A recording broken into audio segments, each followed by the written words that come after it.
नमस्कार प्रेक्षकांनो, मालिकेचा आजचा भाग खरंच खूप जबरदस्त असा आहे, कारण आज महासोमवार आहे आणि या महासोमवारच्या भागामध्ये खूपच छान असा ट्विस्ट आहे.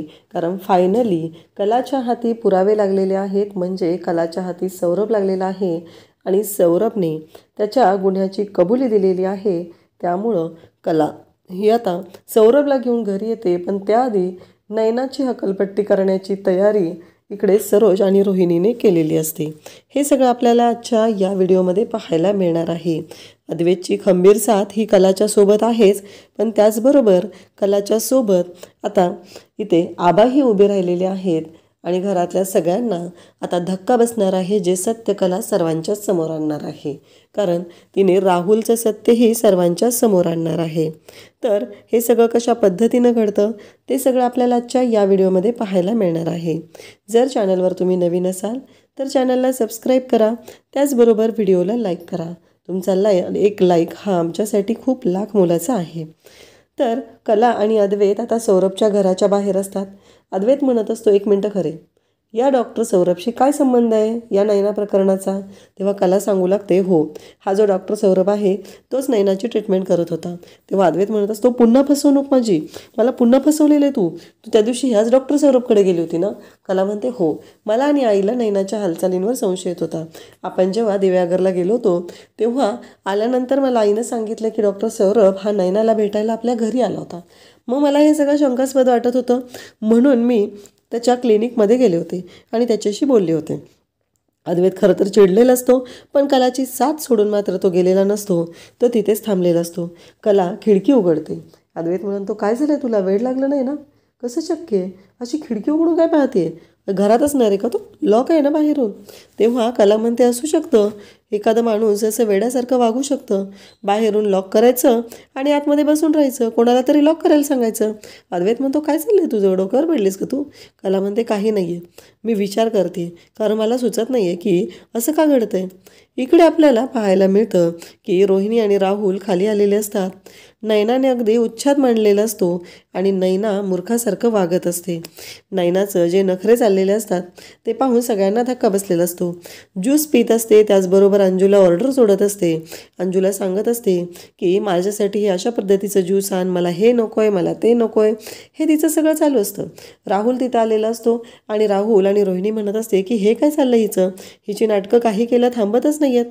हे सगळं त्यांचं बोलणं चाललेलं असतं आणि त्याचबरोबर त्यांना असं वाटत असतं की ही जी नाटकं आहेत ती थांबली पाहिजेत. म्हणून ते आता रोहिणी सरोजकडे येते आणि सरोजकडे येऊन म्हणू लागते की वहिनी, सरोज वहिनी, तू आत्ताच्या आत्ता काहीतरी कर. त्या दोन्ही बहिणी आहेत ना, त्यांनी अगदी उच्छाद मांडलेला आहे, काही करायचं तेच कळत नाही आहे. तू एकदा विचार कर, कारण ती नयना कशी वागते ते बघ, कारण तिची नाटकं वाढतच चाललेली आहेत. हे सगळं ती बोलत असते आणि त्याचवेळी आपल्याला पाहायला मिळतं की जेव्हा ह्या सर्व गोष्टी घडत असतात तेव्हा मात्र इथे नयनाकडे आता सरोज येते. सरोजला खूप राग आलेला असतो. सरोज म्हणत असते, काय चाललंय तुझं, नुसता उच्छाद मांडून ठेवलेला आहे, या घराला काही ताळतंत्र राहिलेलं नाही आहे तुमच्या दोघी बहिणींमुळं. तेव्हा तिनं म्हणते की मी काय केलेलं आहे, मी तर फक्त नॉर्मल राहण्याचा प्रयत्न करते, असं ते साळसूदपणाचा आव्हानात बोलत असते. तेव्हा मात्र इकडे सरोजला खूप राग आलेला असतो. सरोज म्हणत असते, बाद झाली तुझी नाटकं, आत्तापर्यंत आम्ही सगळ्यांनी तुम्हाला समजूनच घेतलेलं आहे, तुम्हाला बहिणींना समजून घेऊनच तुम्ही आमच्या डोक्यावर बसलेले आहात, असं सरोज म्हणत असते. सरोजला खूप राग आलेला असतो. सरोज म्हणत असते की काही केलं तरीही ह्या ज्या बहिणी आहेत त्या फक्त डोक्याला त्रासच देत आहेत, कारण यांच्याशी कितीही चांगलं वागण्याचा प्रयत्न केला, यांच्याशी कितीही चांगलं वागलं तरीही ह्या अशाच पद्धतीनं वागत असतात. या गोष्टीचा सरोजला मात्र खूप राग आलेला असतो. सरोज म्हणत असते की बाद झालं, आणि हे जे अंजूला नाटकं सोडणं वगैरे चालू आहे ना, तुझं ऑर्डर सोडणं ते बंद करायचं, कारण आता तुमची मुदत संपलेली आहे, तुम्ही दोघींनी आत्ताच्या आत्ता निघायचं आहे, असं सांगितलं जात असतं. आणि तेव्हा नयना मूर्खासारखं वागत असते. ती म्हणत असते, काय चाललंय तुमचं, मी फक्त नॉर्मल राहण्याचा प्रयत्न करते आणि तुम्हाला तेही नको आहे का, मी नॉर्मल राहू वाटत नाही आहे का तुम्हाला, असं ती बोलत असते. तेवढ्यात आबा तिथं आलेले असतात. आबा म्हणतात की बाद झालं, खूप झालेलं आहे त्या सगळ्यांचं. तेव्हा ती म्हणते, आबा तुम्ही तर बोलूच नका, तुम्ही ना प्रत्येक वेळेस चुकीचं वागत असता, माझ्या बाबतीत तुम्ही चुकीचंच वागत असता. जेव्हा आबांशी या पद्धतीने ती बोलू लागते तेव्हा मात्र सगळ्यांना धक्का बसतो आणि मग सरोजला खूप राग येतो, कारण आबांशी जे वागणं असतं ते सरोजला अजिबात आवडत नाही. सरोज ठरवते की आता शांत राहायचंच नाही. तर इकडे अद्वैत कलाला म्हणत असतो, नक्की काय झालंय खरे? तेव्हा कला म्हणत असते की मला काही करून ती जी खोटारडा आहे ना सौरभ, त्याला समोर आणायचं आहे. मला असं का वाटतंय की मी काल क्लिनिकमध्ये गेले, तिथंही तो आला नाही, तिथंही तो नव्हता म्हणून सांगितलं. म्हणजे मला असं जाणवायला लागलंय की त्याला माझ्या बाबतीत कळतंय का, मी त्याचा पाठलाग करते किंवा त्याच्या मागे मागे येते, हे त्याला कळतंय का, असं ती बोलत असते. आणि त्याचवेळी तिचा असा विचार चालू असतो की मला ना डाऊट येतोय, नक्कीच त्या सौरभला कळतंय, कारण त्याला ना संशय आला किंवा त्याला नैनाताईने फोन करून सांगितले की मी त्याच्या मागावर आहे. असा विचार कला करत असते. अद्वैत म्हणतो, होऊ शकतं असं. तेव्हा कला म्हणत असते, बघ ना, आज इथं आलो तर इथेही तो नाही आहे, म्हणजे नक्कीच काहीतरी प्रॉब्लेमॅटिक आहे. अद्वैत म्हणतो, हो असू शकतं असं. असं अद्वैत बोलल्यानंतर कला म्हणत असते की आता नक्कीच मला विचार करावा लागणार आहे. हे सगळं चालू असतं आणि त्याचबरोबर अद्वैत म्हणतो की चल गाडीत बस. तेव्हा कला विचारच करत असते. कलाच्या डोक्यातून त्या गोष्टी काही केल्या जात नसतात, कारण तिच्या संसारपणाला लागलेला आहे, तिची फसवणूक झालेली आहे आणि एवढं सगळं झालेलं आहे तरीही आपण शांत कसं राहायचं हे तिच्या डोक्यात चालू असतं. आणि त्याचवेळी कला म्हणत असते की काही झालं तरीही मला आता ह्या सगळ्या गोष्टी असह्य होत आहेत. आई अंबाबाई, तूच काहीतरी कर. आता माझ्याकडे काही तास उरलेले आहेत शेवटचे, आणि आता जर मी काही करू शकले नाही तर मला त्या घरातून निघून जावं लागणार आहे. आणि मी काही केलेलं नसताना सौरभ तिथून निघून चाललेला असतो आणि कलाला गाडीतून दिसतं की सौरभ तिथं निघालेला आहे.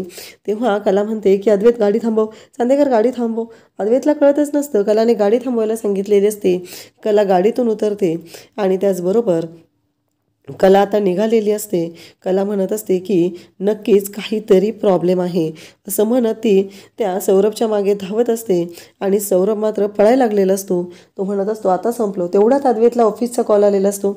अद्वैत म्हणत असतो की हो मी पोहोचतोय, थोड्याच वेळात मी पोहोचतोय, असं तो ऑफिसमध्ये सांगत असतो. आणि इकडे कला तर आता धावत सुटलेली असते आणि तो सौरभ पुढे पळत असतो, कला त्याच्या मागे पळत असते. कलाला काहीही करून सौरभला पकडायचं असतं आणि सौरभ काही केल्या त्याच्या हातीच लागत नसतो. कला त्याच्या मागे धावत असते. तेवढ्यात एक रिक्षा पकडतो आणि सौरभ तिथून निघून जाऊ लागतो. सौरभ तिथून निघालेला असतो आणि कला त्याच्या मागे धावत असते. आता सौरभला खूप भीती वाटत असते, आपण जर हिच्या हाती लागलो तर आपली वाट लागणार आहे, हे सौरभच्या लक्षात आलेलं असतं. म्हणून सौरभ धावत सुटलेला असतो. इकडे सरोज मात्र भयानक चिडलेली असते, कारण ह्या नैनाने ताळतंत्र सोडलेलं असतं. ती चुकीच्या पद्धतीनं वागत असते. तिला जराही भान नसतं की आपण जे वागत आहोत, आपण जे करत आहोत त्याच्यामुळं कोणाला त्रास होऊ शकतोय या गोष्टीची जाणीवही तिला नसते. तिचं मूर्खासारखं वागणं सुरूच असतं. आणि त्याचबरोबर इकडे आता रोहिणीने जाऊन तिच्या बॅगा आणले, अंजूला तिच्या बॅगा आणायला सांगितलेल्या असतात सरोजने, आणि नैनाच्या बॅगा फेकून दिलेल्या असतात. आणि नैनाला सांगितलेलं असतं की आत्ताच्या आत्ता चालतं व्हायचं आहे, खूप नाटकं झालेली आहेत तुझी आत्तापर्यंत, आम्ही तुम्हाला दोघी बहिणींना खूप सहन केलेलं आहे, आता यापुढे आम्ही तुम्हाला सहन नाही करू शकत, आत्ताच्या आत्ता निघायचं आहे, खूप झालेलं आहे, असं सरोज तिला सांगत असते. आणि तिला म्हणत असते की बाहेर निघायचं आहे, कारण यापुढं काहीही आम्ही सहन करणार नाही. या सर्व गोष्टी घडत असतात. आणि त्याचबरोबर इकडे सरोजला खूप मोठा धक्का असतो, कारण नैना म्हणत असते की नाही, तुम्ही मला असं घराच्या बाहेर काढू शकत नाही. तुम्ही कलाला घरात ठेवलेलं आहे आणि मला घराच्या बाहेर काढलेलं आहे. तुम्ही मला घराच्या बाहेर काढू शकत नाही, कारण काहीही झालं तरीही माझं काहीच चुकलेलं नाही. अशा पद्धतीनं ती बोलत असते. तिचं असं म्हणणं असतं की मी या घराच्या बाहेर जाणार नाही. तेव्हा सरोज म्हणते की बास. तेव्हा ती म्हणते की मीही या घरची सून आहे, जशा तुम्ही या घरच्या सून आहात. हे ऐकल्यानंतर मात्र सगळ्यांच्या पायाखालची जमीन सरकते. कलाने आता रिक्षा पकडलेली असते आणि तीही रिक्षा घेऊन निघालेली असते. इकडे रिक्षा घेऊन निघालेला असतो म्हणजे सौरभच्या मागं कला, हे सगळं चालू असतं.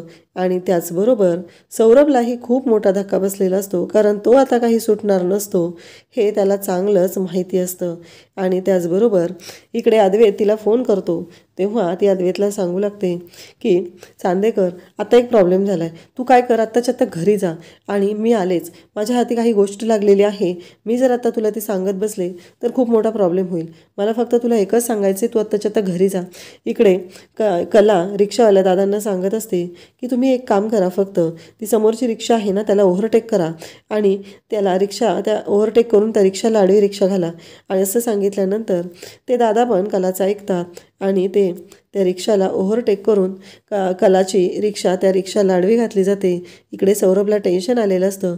सौरभ म्हणत असतो की आता मी जर पकडला गेलो तर संपलेलंच आहे, माझी वाट लागणार आहे, असं सौरभ म्हणत असतो. तेव्हा कला मात्र म्हणत असते की नाही, आत्ता हा माझ्या हातून सुटला तर माझा संसार पणाला लागणार आहे, काहीही झालं तरी याला मी सोडणार नाही. आणि फायनली कला सक्सेस होती. ती रिक्षा आडवी घातली जाते. कला खेचत त्या सौरभला बाहेर काढते. तो पळून चाललेला असतो. कला म्हणत असते, कुठे पळून निघालायस तू, काय चाललंय तुला कळतंय का, कारण तुझ्यामुळं माझा संसार इथे पणाला लागलेला आहे आणि तू पळून जात आहे, असं कला त्याला सांगत असते. तेव्हा सौरभ म्हणत असतो, मी काय करू मग. तेव्हा सौरभला प्रश्न पडलेला असतो. सौरभ म्हणत असतो की मला ना तुमच्या सगळ्यांमुळं वैताग आलेला आहे. तेव्हा कला म्हणते म्हणजे. तेव्हा तो म्हणतो की यात माझा काही दोष नाही. कला म्हणते की तू आता काही बोलणार नाही आहे, मला माहिती आहे. आणि तो म्हणत असतो की मला जाऊ दे. तेव्हा कला म्हणत असते की नाही, काहीही झालं तरी नाही, असं कला म्हणत असते. आणि तिथे सौरभला कलाने आणलेलं असतं आणि सौरभला कला सांगत असते की आता बोल. तेव्हा सौरभ तिथे बोलायला सुरुवात करतो आणि सौरभला ती सांगत असते की नैनाताईने सगळं तुझ्यावर उलटवलेलं आहे, सगळा डाव तुझा आहे असं सगळ्यांना सांगितलेलं आहे आणि आता हे सगळं तुझ्यावर अडकलंय. तुला माहिती आहे का, चांदेकरांसारख्या प्रतिष्ठित घराण्याने जर तुझ्या विरोधात कंप्लेंट केली तर काय होऊ शकतं, याचा विचार केलायस का तू, असं कला त्याला विचारत असते. तेव्हा सौरभ म्हणत असतो म्हणजे. आता सौरभला कळतं, आता जर मी यांना खरं सांगितलं. कला म्हणते की हे बघ, तू जर खरं सांगितलं, गोष्टी मान्य केला तर आम्ही सगळे तुझ्या बाजूने उभे राहू, पण जर तू गोष्टी मान्य केल्या नाहीत तर तुझं अवघड होणार आहे, असं कलाने सांगितलेलं असतं. तेव्हा सौरभ म्हणत असतो की मी सगळं खरं सांगतो, असं म्हणत सौरभ खरं सांगायला सुरुवात करतो. आणि सौरभ सांगू लागतो की हा सगळा जो डाव होता तो नैनाचा होता, नैनाने हे सगळं केलेलं होतं आणि नैनानेच ह्या सगळ्या गोष्टी पैशांसाठी केलेल्या होत्या. पहिल्यापासून नैना या सगळ्यामध्ये सामील होती आणि आता मला ना तिने सांगितलं की जर मी इथून निघून गेलो नाही, आणि त्याचबरोबर सौरभनेही काल मला किडनॅप केलेलं होतं, मी इथून निघून गेलो नाही तर ती मला बोलली की तुझं लायसन जप्त होईल आणि तुझी वाट लागेल, म्हणून मला इथून निघून जाणं गरजेचं होतं. हे ऐकल्यानंतर कला म्हणते की आत्ताच्या आत्ता माझ्यासोबत चांदेकरांच्या घरी चल आणि तिथे गेल्यानंतर सगळ्यांच्या समोर हे सत्य सांग. चांदेकर तुला माफ करतील, ते मोठ्या मनाचे आहेत आणि मी अद्वैत मिळून तुला काहीही होऊ देणार नाही, असं कला सांगत असते. आणि आता सौरभ या गोष्टीसाठी तयार होतो. इकडे अद्वैत घरी आलेला असतो. ते पाहून सरोज म्हणते, तू एवढ्या लवकर घरी आलेला आहे. तेव्हा अद्वैत म्हणतो की मला खरेचा फोन आलेला, खरेनं मला सांगितलं की घरी जा आणि ती येत आहे, तिच्या हाती काहीतरी लागलेलं आहे. तेव्हा कला घरी येणार असते. हे सगळं बघून सगळ्यांना धक्का बसलेला असतो आणि त्याचबरोबर अद्वैत कलाच्या पाठीशी खंबीरपणे उभा असतो. अद्वैत जेव्हा कलाच्या सोबत आहे तेव्हा कला जिंकणारच, याबद्दल काहीच डाऊट नसतो आणि अद्वैत मात्र ऑलवेज कलाच्या सोबत असतो. तर इकडे अद्वैतला लगेचच सरोज म्हणू लागते, काय रे तुझं प्रत्येक वेळेस खरे खरे खरे खरे काय चाललेलं असते रे तुझं, अजून एवढं सगळं झालेलं आहे तरीही तुला खरे खरेच चाललेलं आहे. तेव्हा अद्वैत म्हणत असतो की अगं आई शांत हो जरा, हे सगळं काय चाललेलं आहे. तेवढ्यात कला दारात येतेच. तेव्हा कला आली की लगेचच सरोज बोलायला सुरुवात करते.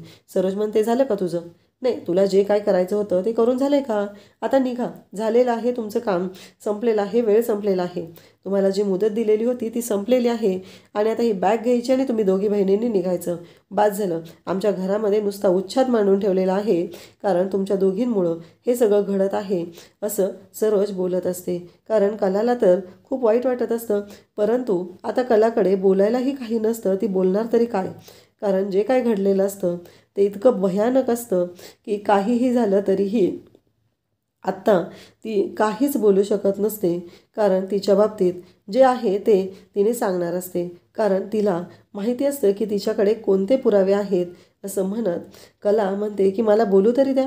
तेव्हा सरोज म्हणते की काय बोलू द्यायचं तुला, अजून नाही, अजून राहिलेलंच आहे का तुझं काय बोलायचं. तेव्हा कला म्हणते की हो, मी स्वतः सिद्ध करणार आहे की मी या कुठल्याही गोष्टीमध्ये सामील नव्हते, असे पुरावे माझ्याकडे आहेत, असं कला बोलल्यानंतर मात्र सगळ्यांना धक्का बसतो. इकडे सगळ्यात जास्त शिट्ट्या वाजतात त्या म्हणजे रोहिणीच्या.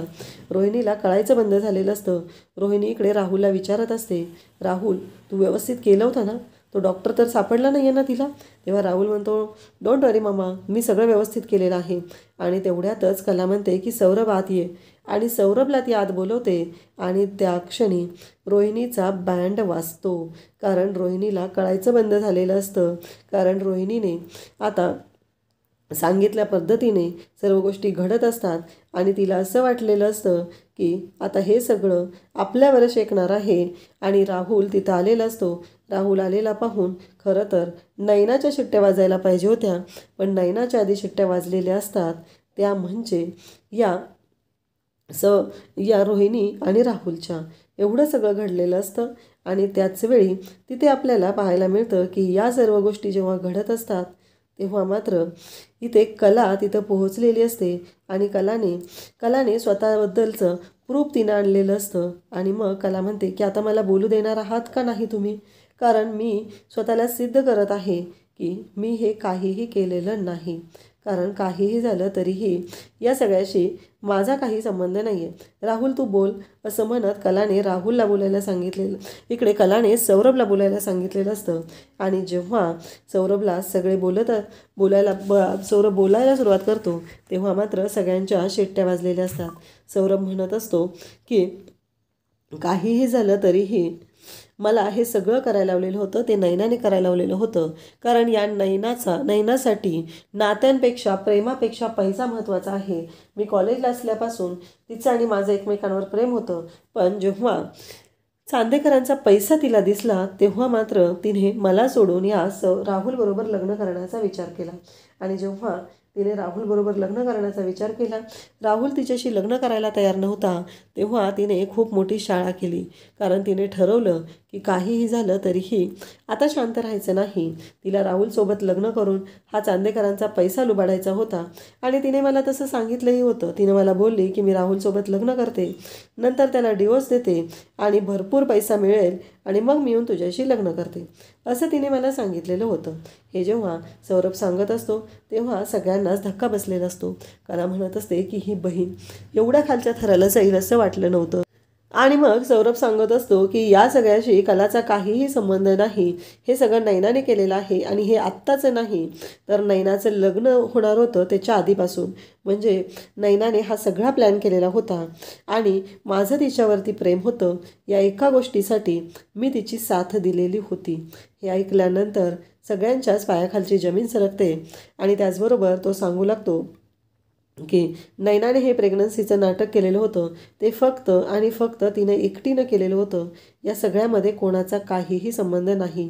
आता मात्र नैनाचा गेम झालेला असतो. अगदी तिचा करेक्ट कार्यक्रम झालेला असतो. परफेक्ट नियोजन करत कलाने नैनाचा करेक्ट कार्यक्रम करून नैनाची वाट तर लावलेली असतेच, पण त्याचबरोबर इकडे नैनाच्याबद्दल कलाने सर्वांना सांगितलेलं असतं. आणि त्याचबरोबर पुरावे दिल्यामुळं नैनाची हकालपट्टी तर होणार असतेच, पण त्याचबरोबर कलाला मात्र आता घरच्या सुनेचा मान मिळालेला असतो. कलाने आबांचा आणि अद्वैतचा विश्वास खरा ठरवलेला असतो. त्याचबरोबर कला म्हणते की चांदेकर, एक गोष्ट लक्षात ठेव, मी तुझ्या आणि या घरच्यांच्या विश्वासाला कधीच तडा जाऊ देणार नाही. काहीही झालं तरीही मी कधीच खोटं वागत नाही आणि खोट्याची मी साथही देत नाही, असं कला सांगत असते. तेव्हा अद्वैत तिच्याकडे पाहतच राहतो. कला म्हणत असते की काहीही झालं तरीही चांदेकर, मी या घरची सून म्हणून तुला एक खात्री देते, एक ग्वाही देते की मी तुझ्या आणि या घरच्यांच्या विश्वासाला कधीच तडा जाऊ देणार नाही, असं कला बोलत असते. तेव्हा अद्वैत मात्र पाहतच राहतो. आणि कलाने खरंच हे सगळं जे बोललेलं असतं ते आत्तापर्यंत प्रूव्ह केलेलं असतं. हे कलाच्या बाबतीत सगळ्यांनाच माहिती असतं, म्हणून सगळेजण कलाकडे पाहत असतात. कारण आजतागायत कलाने कधीच कोणाचा विश्वास मोडलेला नसतो किंवा तिने खोटं वागलेली नसते. आणि आज तिने ते प्रूव्ह करून दाखवलेलं असतं आणि त्याचबरोबर इकडे सरोज पाहतच राहते. कलाने तर खरेपणा सिद्ध केलेला आहे. शेवटी नावाप्रमाणे कला खरे आहे हे सगळ्यांच्या समोर आलेलं आहे. आणि त्याचवेळी अद्वैतच्या चेहऱ्यावर एक स्माईल आलेली असते आणि अद्वैत कलाकडे पाहत असतो. कलाने चांदेकरांची सून या नात्याने खरं तर इकडे अद्वैतला जे आश्वासन दिलेलं असतं ते पाहून अद्वैत खूप खुश झालेला असतो, कलावर इम्प्रेस झालेला असतो. आता कलाचा अद्वैत बायको म्हणून कसा स्वीकार करणार आहे, त्यांचं नातं कसं फुलणार हे आपल्याला पाहायला मिळणार आहे. पण त्याआधी आपल्याला मोठा तमाशा पाहायला मिळणार आहे, तो म्हणजे नैनाचा. कारण नैनाला तर चांदेकरांच्या घरामधून बाहेर जायचं नाही. आता ती काय राडा घालणार हे पाहणं खरंच रंजक ठरणार आहे. अशाच अपडेटसाठी चॅनलला सबस्क्राईब करा. थँक्यू.